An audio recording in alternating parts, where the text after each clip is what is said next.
اور وہ ان کو سر جھکا کے یہاں ٹھہرتے تھے.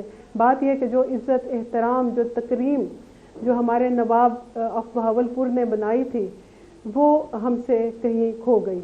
اور میں سمجھتی ہوں کہ ایک جو ہمارے ساتھ ٹریجڈی ہوئی جب ہند و پاک ایک ریاست کیا کہتے ہیں ایک ملک تھا, تو اس وقت یہ سمجھیں کہ ہم آزاد تھے, بہاولپور آزاد ریاست تھی.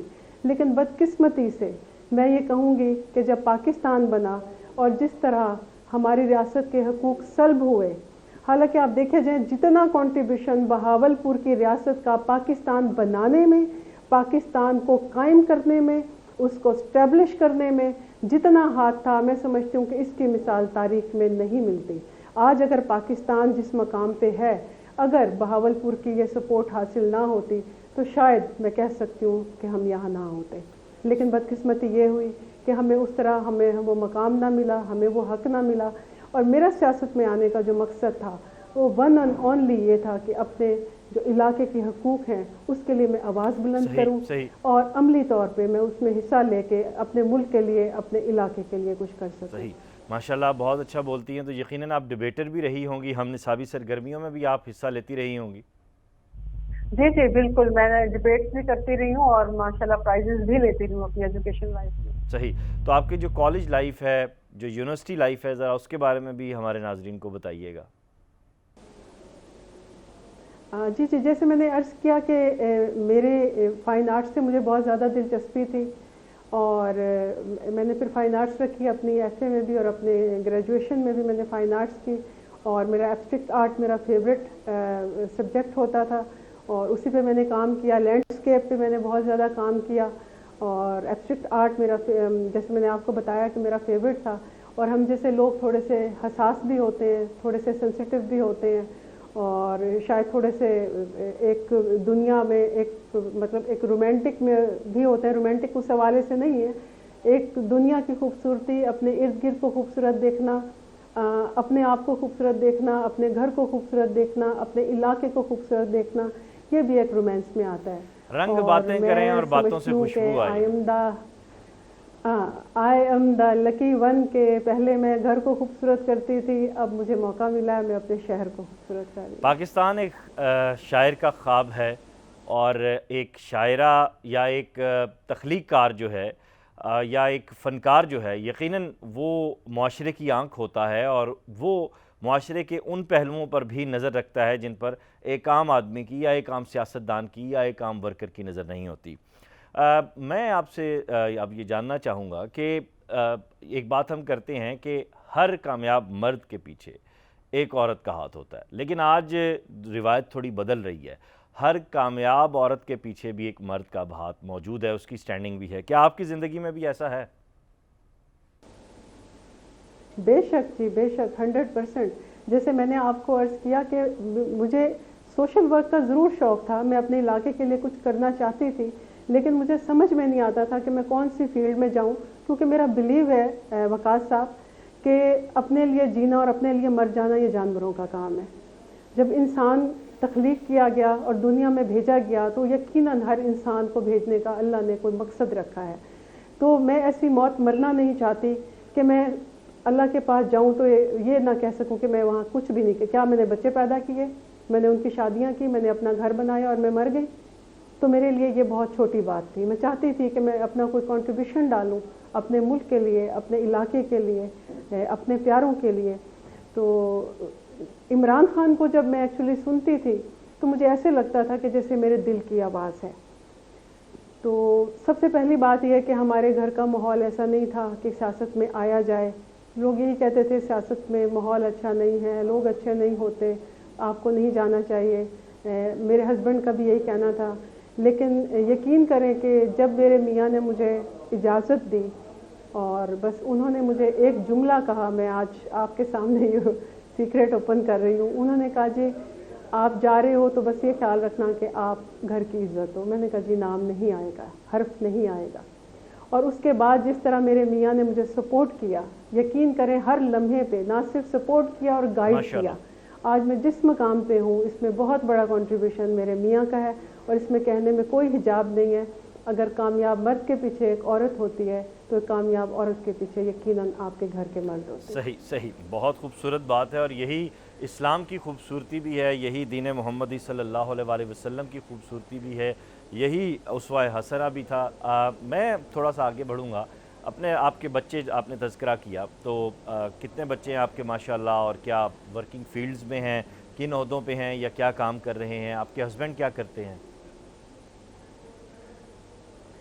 جی میرے 2 بیٹے ہیں، ایک ماشاءاللہ ریل اسٹیٹ میں کام کر رہا ہے، ایک سافٹ ویئر انجینئر ہے، اور میرے ہسبینڈ کا بھی ریل اسٹیٹ سے وابستہ ہے، اور یہی ہمارا سمجھے کہ روزگار کا ذریعہ ہے۔ صحیح، یہی اوڑھنا بچھونا ہے۔ بہت خوبصورت باتیں چل رہی ہیں محترمہ شہلا احسان صاحبہ سے، آپ چیئرپرسن ہیں پی ایچ اے بہاولپور کی، اور جیسا کہ مادام نے بتایا کہ مصوری سے بھی آپ کا بہت گہرا تعلق ہے، تو آپ نے جو بنیادی طور پر ایک فیلڈ، ایک آرٹسٹ جب بھی کوئی، چاہے وہ شادی شدہ ہو جائے نہ ہو، لیکن اس کے دل میں ایک ایم ہوتا ہے، ایک خواب ہوتا ہے کہ ایک شاعر ہے تو اس کی کتاب چھپنی چاہیے، ایک مصور ہے تو اس کی ایگزیبیشن ہونی چاہیے۔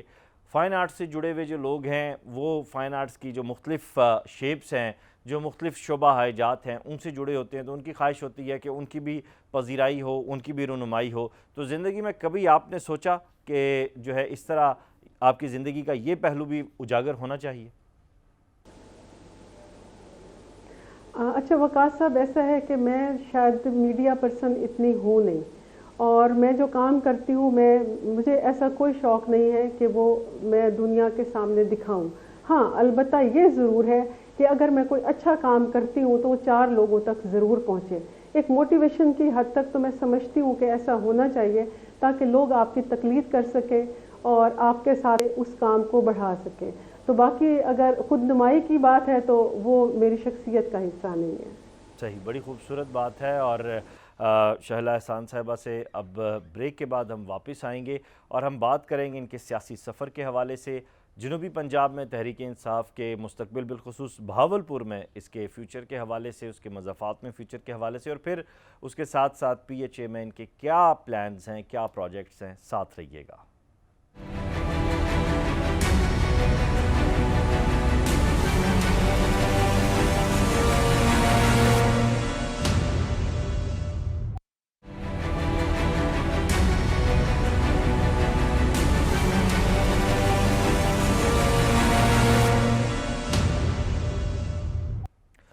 ویلکم بیک ناظرین، اور chairperson P H A Bahawalpur محترمہ شہلا احسان صاحبہ بنی ہیں آج سوال نامہ کی مہمان، اور پروگرام کے پہلے حصے میں، یعنی اس بریک سے پہلے، ہم ان کی جو ابتدائی زندگی، جیسا کہ تعلیمی زندگی ہے، اور اسے جڑی ہوئی ان کی یادیں اور ان کی جو خوشیاں تھیں اس کے ساتھ، جو آج بھی مہمیز لگاتی ہیں انسان کو، ان کے بارے میں بات کر رہے تھے۔ اب تھوڑا سا آگے بڑھتے ہیں اور ان کے سیاسی سفر کے بارے میں بات کرتے ہیں۔ تو شہلا صاحبہ بتائیے گا میرے ناظرین کو کہ آپ نے اپنے سیاسی سفر کا آغاز کس سن سے کیا اور کس پلیٹ فارم سے کیا؟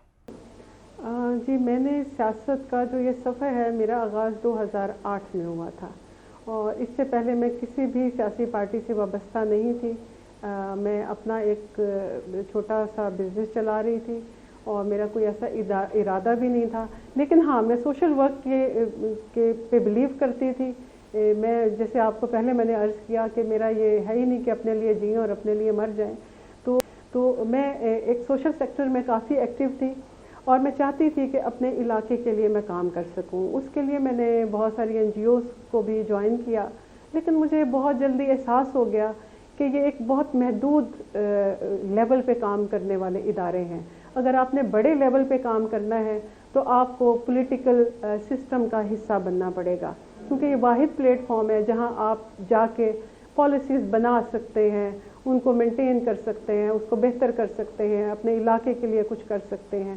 تو یہ ایک بڑا سکیل تھا، اور میرے آنے کا مقصد کوئی میری اپنی ذاتی دلچسپی نہیں تھی، اور سیاست میں کوئی پوزیشن لینا میرا مقصد نہیں تھا۔ مقصد یہی تھا کہ میں سیاست میں آ کے اپنے علاقے کے لیے کچھ کر سکوں۔ آپ نے تحریک انصاف سے ہی آغاز کیا، یا آپ کا کوئی سیاسی ابتدائی پلیٹ فارم کوئی اور جماعت تھی؟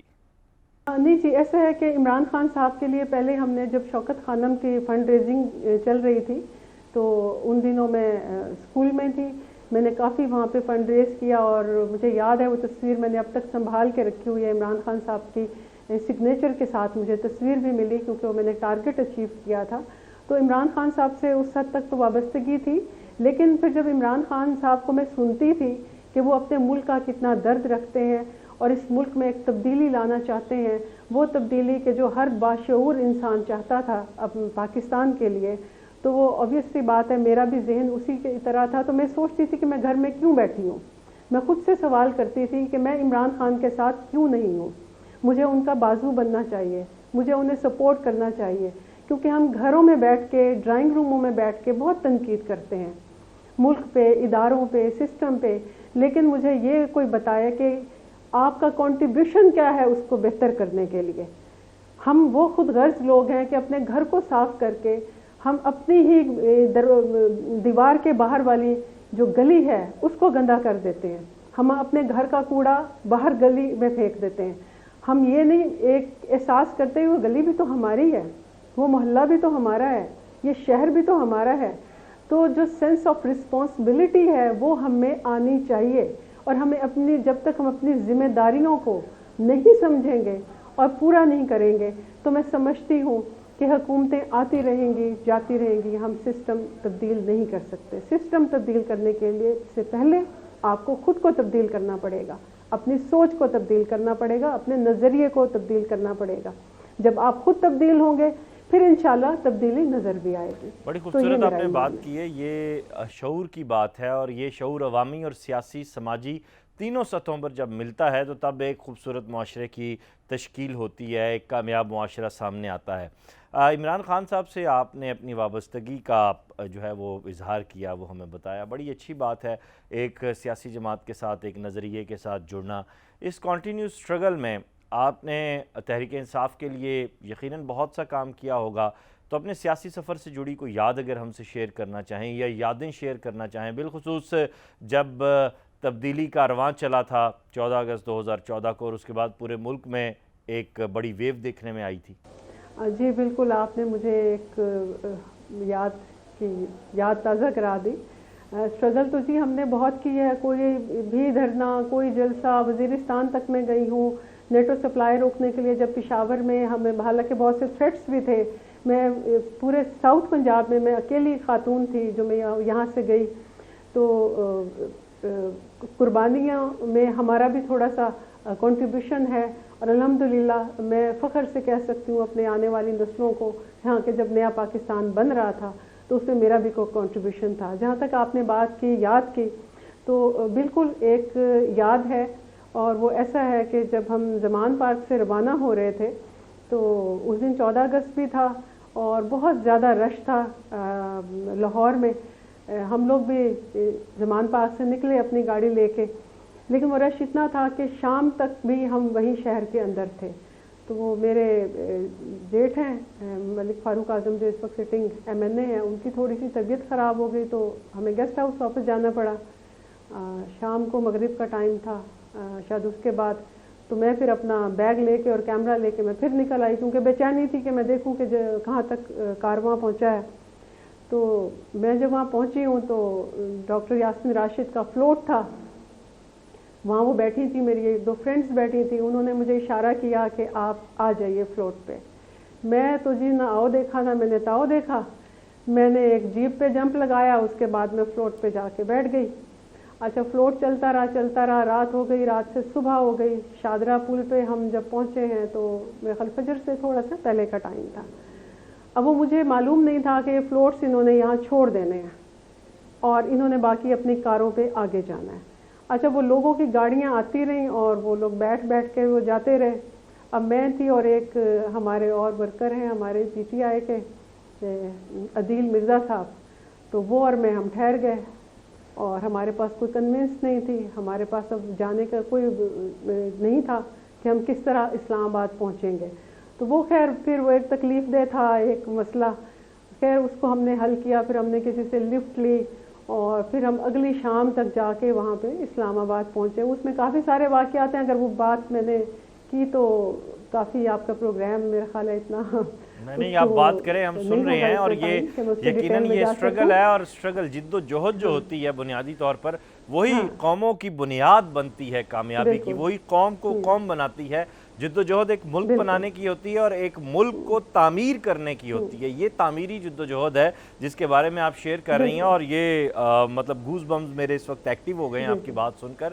اور اس سٹرگل میں بھی، قیام پاکستان میں بھی ناظرین اگر ہم دیکھیں تو خواتین کی، ہماری ماؤں بہنوں بیٹیوں کی اس وقت کی جدوجہد جو ہے وہ تا قیامت یاد رکھی جاتی ہے۔ ہماری مائیں اور ہماری بہنیں جنہوں نے اپنی ناموس قیام پاکستان کے لیے قربان کر دی، اپنی جانوں کی قربانیاں دیں، اپنی مال کی، اپنی اولاد کی انہوں نے قربانیاں دیں، آج یہ بھی ہماری مائیں ہیں، یہ بھی ہماری بہنیں ہیں، یہ بھی ہماری بیٹیاں ہیں جنہوں نے پاکستان کی تعمیر کے لیے، پاکستان کی ترقی کے لیے، ایک خوشحال اور نیا پاکستان بنانے کے لیے اپنے آپ کو صرف کیا ہے، اپنے ٹائم کو صرف کیا ہے، اپنے گھر بار کو چھوڑا ہے، اپنے اولاد کو چھوڑا ہے۔ یقیناً ایک ماں جو ہے اس کے لیے سب سے بہترین وقت وہ ہوتا ہے جو وہ اپنی اولاد کے ساتھ بسر کرتی ہے۔ تو شائلہ صاحبہ، آپ کو ہم بڑے توجہ سے سن رہے ہیں، آپ پلیز اپنی بات کنٹینیو کیجیے گا۔ جی ایکچولی میں نے آپ کو بتایا کیونکہ میں ایمرجنسی میں نکلی ایک چھوٹا سا ہینڈ بیگ اور ایک کیمرہ لے کے، تو وہ جو چند گھنٹے تھے وہ بالکل بے سر و سامانی کے تھے، پیسے بھی نہیں تھے ہمارے پاس اور کھانے پینے کا بھی ایسا ہمارے پاس کوئی وہاں پہ ارینج نہیں تھا۔ روڈ پہ ہم کھڑے تھے، صبح ہونے والی تھی، سواری کوئی نہیں تھی، اور عدیل مرزا صاحب اب تو میرا جانتا ہے پورا پاکستان ان کو بخار تھا شدید، اینک بیچاروں کی ٹوٹ گئی ان کی، اور پھر ہم اگر کسی سے لفٹ لی تو پھر وہ تھوڑا سا ہمیں لگا کہ شاید کوئی رسکی معاملہ ہے، تو وہ یقین کریں پوری رات کے تھکے ہوئے، اور پھر اسلام آباد تک جب ہم نہیں پہنچے ہم نے ایک اونگ بھی نہیں لی، اور وہ بڑا تکلیف دہ وہ ٹائم تھا ہمارے لیے، لیکن الحمدللہ ہم سیف اینڈ ساؤنڈ وہاں پہنچ گئے، اور پھر وہاں سیدھے ہم وہاں پنڈال میں پہنچے تو وہاں کوئی بیٹھنے کی جگہ نہیں تھی، وہاں کوئی اس طرح کا ارینجمنٹ نہیں تھا جو کہ دھرنے کے لیے ہونا چاہیے تھا۔ بعد میں عمران خان صاحب اس پہ کافی نالاں بھی ہوئے، ایک دو دن میں سسٹم ٹھیک ہو گیا۔ تو وہ 2-3 دن اس طرح کے تھے کہ وہ بارش بہت شدید ہوئی، پھر مجھے شدید بخار ہو گیا، 104 تک بخار رہا، پھر اگلے دن میں مطلب بخار میں بہت بری حالت میں بھی میں نے واپس دھرنے میں جانا نہیں چھوڑا، اور ہم لوگ مسلسل 126 دن، کہنا آسان ہوتا ہے پورا گھر بار چھوڑ کے اگر آپ وہاں بیٹھے ہیں، 126 دن ہم نے وہاں پہ گزارے، بس ہم ریسٹ کرنے جاتے تھے اپنے رومز میں، اور اس کے بعد پھر ہم واپس دھرنے میں آ جاتے تھے، اور میں اس پہ پراؤڈ بھی فیل کرتی ہوں۔ میں سمجھتی ہوں کہ جس نے دھرنا اٹینڈ نہیں کیا اس نے یہ بہت بڑا ایک ایکسپیرینس تھا جو اس نے مس کیا۔ بالکل ایک ہمارے ہوتے وہاں بہت لوگ آئے، پوری دنیا سے آئے، پوری دنیا سے آئے، وہ جو یونٹی تھی، وہ جو اتفاق تھا، وہ جو جذبہ تھا، ہم نے قیام پاکستان کے وقت تو وہ جذبہ نہیں ہم دیکھ سکے یا ہم وہاں پہ نہیں تھے موجود، لیکن میں سمجھتی ہوں کہ نیا پاکستان بنانے کے وقت وہ جو دھرنے میں جذبہ تھا وہ بھی اگر کسی نے ایکسپیرینس نہیں کیا تو میں سمجھتی ہوں کہ اس کی بدقسمتی ہے۔ اس وقت ایک قوم بلٹ ہو رہی تھی، ایک قوم بن رہی تھی، ہماری جو آنے والی نسلوں کو عمران خان نے جس طرح وہاں تیار کیا، الحمدللہ آج ہم اس ٹریک پہ آ گئے ہیں کہ ہم نئے پاکستان کی ہم نے شروعات کر دی ہے۔ سفر طویل ہے، جدوجہد لمبی ہے، لیکن کیونکہ ارادے پختہ ہیں، نیت صاف ہے، تو انشاءاللہ منزل ہمارا مقدر ہوگا۔ صحیح، بڑی خوبصورت باتیں آپ نے کی۔ آج بہاولپور میں پی ٹی آئی کہاں سٹینڈ کرتی ہے؟ جنوبی پنجاب میں اگر دیکھا جائے تو بہاولپور ایک مرکزی شہر ہے، تاریخی شہر بھی ہے، اور اس کی ایک اپنی پولیٹیکل اس کی ویٹیج ہے، تو آج اگر ہم دیکھیں 2023 کے حوالے سے تو پی ٹی آئی کہاں سٹینڈ کرتی ہے؟ دیکھیں جی، ایک چیز پہ تو میں بجا طور پہ فخر کر سکتی ہوں کہ جتنی سیٹیں ساؤتھ پنجاب سے ون ہوئی ہیں تحریک انصاف کی، پورے پنجاب سے نہیں ہوئی۔ آج اگر گورنمنٹ ایگزسٹ کر رہی ہے پنجاب گورنمنٹ کی تو وہ ہمارے ساؤتھ کی سیٹوں کی وجہ سے ہے، کیونکہ پورا ساؤتھ، ملتان، خاص طور پہ بہاولپور کا جو ہمارا ورکر ہے اس نے جہاد سمجھ کے یہ کام کیا ہے، اور میں سمجھتی ہوں کہ اس میں بہت بڑی کامیابی ہمارے جو لیکن آج آپ کی بات قطع کلامی کی معافی چاہتا ہوں، آپ کی بات بالکل درست ہے، لیکن آج political differences P T I کے اندر بھی جنوبی پنجاب میں کافی زیادہ بڑھ چکے ہیں۔ آپ نہیں سمجھتی کہ اس نے آپ کے ووٹ بینک کو بھی تقسیم کیا، اور حالیہ جو ملکی مہنگائی کے حالات ہیں اور جو دیگر ایشوز چل رہے ہیں اس کو لے کر بھی کافی جو ہے وہ ایفیکٹ ہوا ہے؟ اچھا سر، یہ دو سوال ہیں ایکچولی. پہلی بات یہ ہے کہ اگر آپ یہ کہتے ہیں کہ ورکر میں کوئی مایوسی ہے تو وہ میں اس کو ٹوٹلی طور پہ کنڈیم نہیں کروں گی. وہ یقیناً کچھ حالات ایسے ہیں، لیکن آپ کو یہ بھی سمجھنا چاہیے کہ ہمیں واضح اکثریت اسمبلی میں ملی ہی نہیں. ہمیں اگر بیساکھیوں پہ حکومت ملی ہے تو آبویس سی بات ہے کہ وہ تھوڑے سے معاملات ایسے ہوئے ہیں کہ بلیک میلنگ کا عنصر ہے یا دوسروں کو آپ نے ساتھ لے کے چلنا ہے، تو آبویس سی بات ہے کہ ان کے بھی کچھ مطالبات جائز ناجائز میں اس کی بات نہیں کرتی. لیکن جب آپ کو واضح اکثریت نہیں ملتی تو پھر آپ وہ بولڈ فیصلے نہیں لے سکتے جو کہ آپ لینا چاہتے تھے یا آپ کو لینے چاہیے تھے. تو اس وجہ سے یقیناً تھوڑی سی یہ ہے کہ ورکرز میں مایوسی ہوئی ہے. اور دوسری بات یہ ہے، پہلے ہم اپوزیشن میں تھے، ہم نے جو 20-21 سال گزارے ہیں ہم نے اپوزیشن میں گزارے ہیں. اور یہ تو فیکٹ ہے کہ جب آپ رولنگ اس میں آتے ہیں تو وہ پھر آپ کے پاور پالیٹکس ہو جاتی ہے. پھر زیادہ اثر رسوخ ان لوگوں کا ہوتا ہے جو اسمبلیز میں ہوتے ہیں، نہ کہ تنظیم میں. تو اس لحاظ سے یقیناً تنظیم میں ایک تھوڑی سی مایوسی ہے، بے چینی ہے. لیکن ہاں، اگر آپ یہ کہیں کہ لوگ مایوس ہو گئے ہیں یا عمران خان سے بددل ہو گئے ہیں تو میں اس چیز کو ایگری نہیں کروں گی. جو ورکر ہے، اور میں آپ کو ایک بات کہوں، آپ کو واضح کروں، جو لیڈرز ہوتے ہیں وہ سیاسی نہیں، نظریاتی نہیں ہوتے. نظریات کو ہمیشہ ورکر لے کے چل رہا ہوتا ہے. لیڈر کو تو جہاں سے ٹکٹ ملے گا وہ فوراً پارٹی بدلتے سوچے گا بھی نہیں. لیکن ہمارے یہ جو ہماری رگوں میں بہتا ہوا خون ہے، یہ جو ہمارا ورکر ہے، اصل طاقت یہ ہے. اور عمران خان کی اصل اسٹرینتھ بھی یہ ہے. اور کل کو انشاءاللہ جب عمران خان کو ضرورت ہوگی تو یہ ہراول دستہ اس کے لیے تیار رہے گا. بڑی خوبصورت باتیں آپ کر رہی ہیں ورکرز کے حوالے سے. اب پی ایچ اے کے حوالے سے آپ نے جو پروجیکٹس کا آغاز کیا ہے اس پہ ہم بات کریں گے اس بریک کے بعد.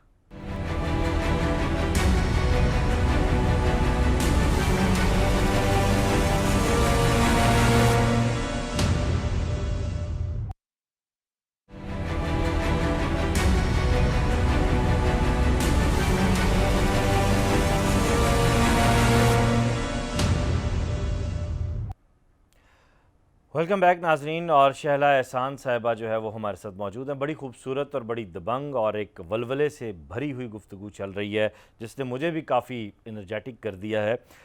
سب سے پہلے تو اب ہم نے جو اس سیشن میں سب سے پہلے بات کرنی ہے وہ شہلا احسان صاحبہ سے پی ایچ اے کی ورکنگ اور جو وی این لے کر انہوں نے as a chairperson P H A Bahawalpur کو اپنے سفر کو آغاز کیا، اس سیٹ کو سنبھالا. تو شہلا صاحبہ اپنے اس سفر کے آغاز کے بارے میں پہلے ہمیں بتائیے گا، پھر آپ کے پروجیکٹس کی جانب بڑھتے ہیں.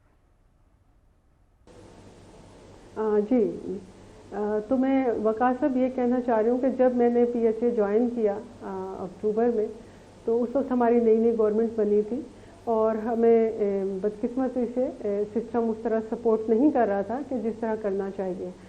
تو جب میں آئی ہوں تو مجھے 2 دن بعد کہا گیا آپ کا یہاں کوئی آفس نہیں ہے اور آپ کو یہاں روز آنے کی ضرورت نہیں ہے. جب بی او ڈی کا اجلاس ہوگا تو ہم آپ کو بلا لیں گے. تو اس لحاظ سے مطلب میری ایکسیپٹنس آفس میں نہیں تھی. اب وہ ہمیں تو عمران خان صاحب کی ٹریننگ تھی کہ کام کرنا ہے اور ہر صورت میں کرنا ہے.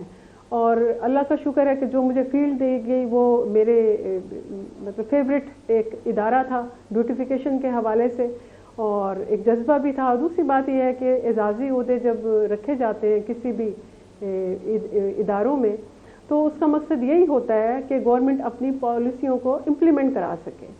اور عمران خان صاحب کی جو گرین کلین سونامی انڈیکس ہے وہ اس وقت یہ سمجھے کہ میجر وہ جو ہمارا ہے پروجیکٹ پاکستان میں چل رہا ہے ہائی لیول کا، تو وہ مجھے اعزاز نصیب ہوا کہ میں اس میں کام کروں یا اپنا کنٹریبیوشن ڈالوں. اب وہ میرے لیے بڑے ہی حالات ورس تھے کہ میں کس طرح جگہ بناؤں. یہاں پہ ایک گروپ بندی بہت تھی، بہت سارے باقی معاملات تھے اور مجھے اتنا معلوم بھی نہیں تھا آفس کے معاملات کا.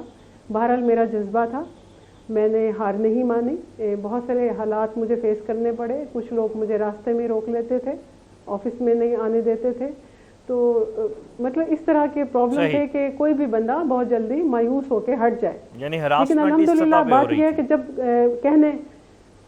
جی، کہنے کا مقصد یہ ہے کہ جب آپ کی نیت ہو کچھ کرنے کی تو آپ کو کوئی بھی روک نہیں سکتا. بڑی خوبصورت ہاں آپ میں نے ایک بات عورت کی ہے. ہوں، عورت کے جہاں ایڈوانٹیجز ہوتے ہیں بالکل بالکل. جی وہاں پہ ڈس ایڈوانٹیجز بھی ہوتے ہیں. آپ کو خواتین کو ایزی لیا جاتا ہے، ان کو سیریس نہیں لیا جاتا. وہ سمجھتے ہیں کہ شاید ایک یہ محدود سوچ کے مطلب خاتون ہے. تو اس طرح کے پرابلمس میں نے دیکھے. لیکن پھر وہ میں نے جب ڈیلی میں نے آنا شروع کیا اور پھر میں نے دیکھے معاملات کہ اس میں سے لوگ کون سے اچھے ہیں جو پازیٹیو سوچ رکھتے ہیں، ان کے ساتھ مل کے جی میں نے ٹیم بنائی. اور پھر اس کے بعد میں نے یہ کیا کہ جو خاص طور پہ جو ہمارا درجہ 1 سے درجہ 4 کے لوگ ہیں، میں نے ان کو اپریشیٹ کرنا شروع کیا. کیونکہ ہم کوئی بھی اسکیم بناتے ہیں اسے ایگزیکیوٹ تو ہم نے انہی کے ذریعے کرنا ہے. بالکل درست اور بات. ان کو اگر میں ان کی حوصلہ افزائی نہیں کرتی، ان کو میں رسپیکٹ نہیں دیتی تو میں کام نہیں کر سکتی. بہت اچھی آپ کی پازیٹیو یہ میں نے سوچ دیکھی ہے کہ آپ اپنے ورکرز کو اب بھی اپریشیٹ کر رہی ہیں. عموماً ایسے ہوتا ہے کہ جو سینئرز ہوتے ہیں، اعلیٰ عہدوں پہ براجمان افسران ہوتے ہیں، وہ ایسا نہیں کرتے. اب چونکہ ہم پروگرام کے آخری حصے میں ہیں، ہمارے پاس وقت بھی کم ہے، آپ کے پروجیکٹس بھی بہت زیادہ ہیں، ان کو ڈسکس کرنا ہے، تو میں کٹ ٹو شارٹ ذرا آپ کے پاس آگے چیزوں کو لے کر چلوں گا. بہاولپور کے اس وقت پارکس کی کیا صورتحال ہے؟ پی ایچ اے کے پاس کون کون سے پارکس ہیں؟ ہمارے پاس جی اس وقت جو ورکنگ میں ہیں 22 پارکس ہیں. ایک انڈر ڈیولپڈ ہے اور وہ آفٹر جون انشاءاللہ ہمیں ہینڈ اوور ہو جائے گا. اور تمام کے تمام پارکس بہت اچھی حالت میں ہیں الحمدللہ. اس میں ایک لیڈیز پارک ہے. لیڈیز پارک کا اس لیے میں خصوصاً ذکر کروں گی کہ اس میں صرف لیڈیز آتی ہیں. آپ دوپٹہ اتار کے بھی وہاں واک کر سکتے ہیں. وہاں پہ آؤٹ ڈور جم ہے، وہاں پہ ان کے لیے کینٹین ہے اور بالکل گھر والا ماحول ہے.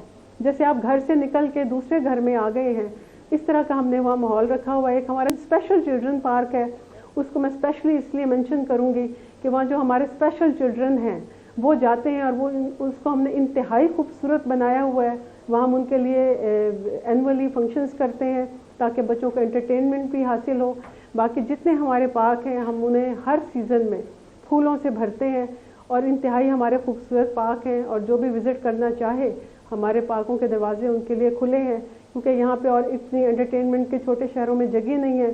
تو الحمدللہ میں فخر سے کہہ سکتی ہوں کہ بہاولپور کے جتنے پارکس ہیں بہت اچھی حالت میں ہیں اور ہم بہت اچھے طریقے سے لوگوں کو سرو کر رہے ہیں. اچھا یہ بڑی آپ نے خوبصورت بات کی کہ خواتین کا یہ ایک تھیم پارک اسے آپ کہیں گے یا تھیم پارک آپ نے الگ سے ڈیزائن کیا ہے؟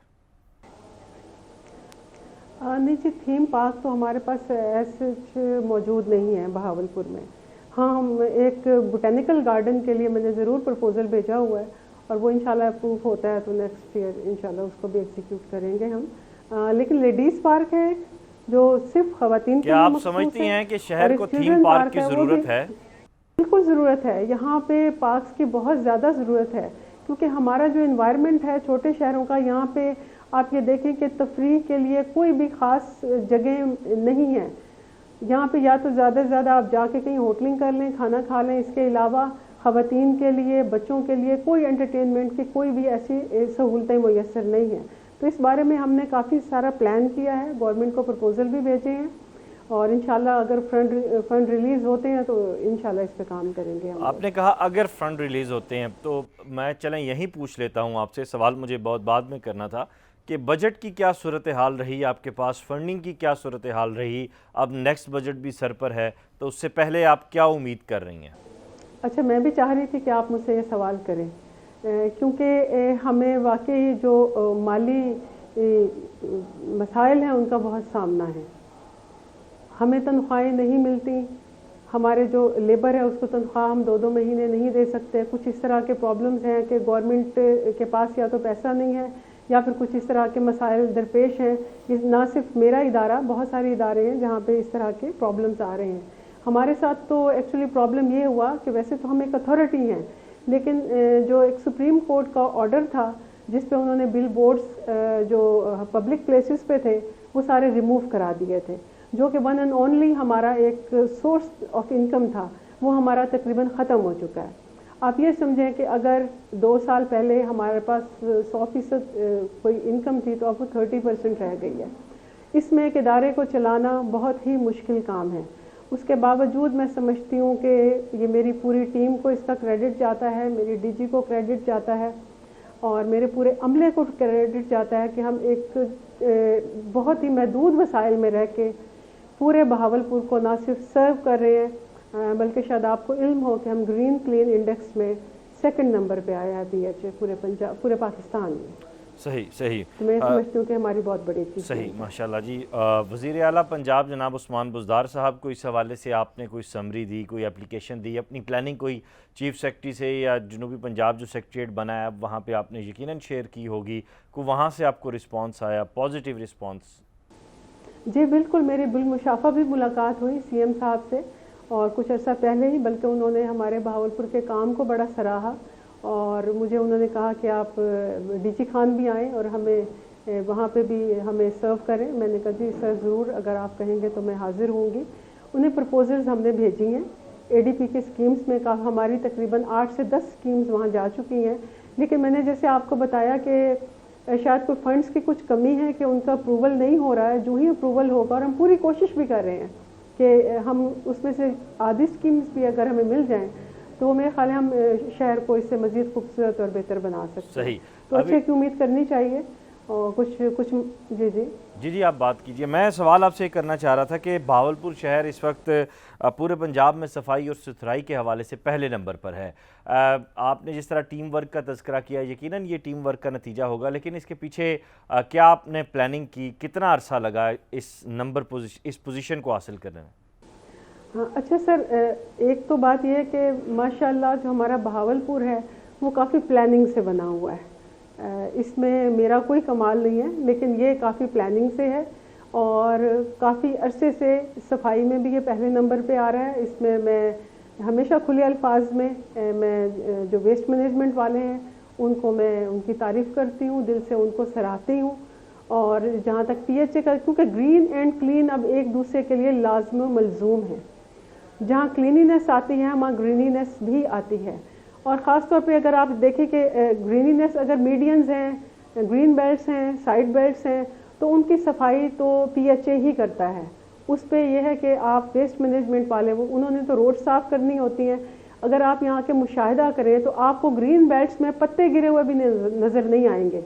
میری 1-2 دوست اسلام آباد سے آئے تو ان کا یہاں پتے نہیں گرتے. ہم نے کہا جی بالکل گرتے ہیں, لیکن ہم ساتھ ساتھ ان کو صاف کرتے رہتے ہیں. تو میڈینز کی صفائی, گرین بیلٹس کی صفائی, آئلینڈ کی صفائی, پارکس کی صفائی, وہ سارے پی ایچ اے کرتا ہے. اور الحمدللہ میں سمجھتی ہوں کہ ہمارا ویسٹ مینجمنٹ اور ہمارا پی ایچ اے بہت اچھی جاب کر رہا ہے. اور ہمارے ہاں ایک رواج ہے کہ کوئی اچھا کام کرتا ہے تو اس کو اپریشیٹ اس طرح نہیں کیا جاتا.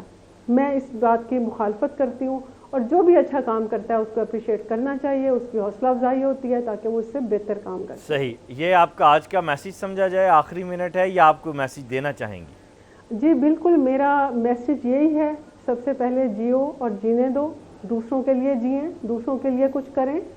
اپنے لیے ہر کوئی کرتا ہے, اپنے علاقے کے لیے کچھ کریں, اپنے لوگوں کے لیے کچھ کریں. اور پازیٹیوٹی بہت ضروری ہے.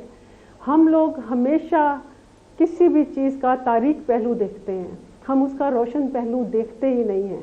ہم صرف عادی ہو گئے ہیں تنقید برائے تنقید کرنے کی. میں آپ کے توسط سے میسیج دوں گی, جس کو اگر کوئی چیز غلط لگ رہی ہے, بری لگ رہی ہے, آئیں, ہاتھ بڑھائیں اور اس کو ٹھیک کریں. بہت شکریہ آپ کا. ٹھیک کرنے میں ہماری مدد دیں, ہمیں مشورہ دیں, تاکہ ہم اس پاکستان کو زیادہ بہتر, خوبصورت اور محفوظ ملک بنا سکیں. بہت شکریہ آپ کا, آپ نے ہمیں وقت دیا. اور یقیناً شہلا احسان صاحبہ کی اس بات کے ساتھ میں آج کے پروگرام کا اختتام کروں گا. وقاص عزیز اور ٹیم سوال نامہ کو دیجیے اجازت. خدا حافظ.